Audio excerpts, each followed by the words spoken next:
Heç bilirsiniz, qədim zamanlar Təbrizdə fil saxlardılar. Bura ki Səbaxçı Filkuş məhəlləsinə də mərufdur. Hətta ki burada bir dənə Filkuş hamamı var imiş. Ki orada filin şəkilləri çəkilmişdi divarlarında. Və amma buranın dastana mənədir. Deyirlər ki, Nasreddin Şaha Hindistandan bir dənə fil vermişdilər hədiyyə ünvanında. Nasreddin Şah da bu fili gətirirdi, baba bağında saxlayırdı.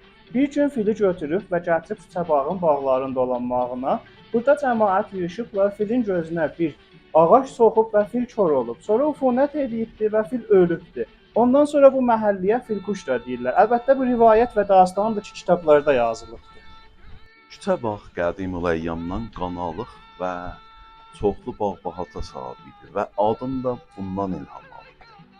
Və məruf qanatlarından da biri Xoca Mərcan qanatı idi ki, bu bağ-bahatın suyun təmin edir. Gözəl çiçə bağımızda bir dənə çiçə var Sərçeşmə adında. Və burada bir daha mədrəsə var, Ziya mədrəsəsinə mərufdur ki, bir daha adlım və məşhur məşrutəçidən alıbdır. Niyə ki, Çiçəbağ məşrutə dönəmində məşrutənin dalısında idi. Və rəhmətlik Ziyaul Uləma o bizə həm rəzmlərlə həm salı 1290-da Məşq meydanında Rusların əli ilə dara asıldı. Bu gözəl məhəllədə çoxlu əsalətli və məzhəbi insanlar yaşayırdılar və hal-hazırda da yaşayırlar. İki daha da məruf məscidi var, Hacı Abalı ilə Hacı Qeyməli. Siz əzizlər kommentlərdə yazın ki, gələn mərifimiz hansı məhəllə olsun?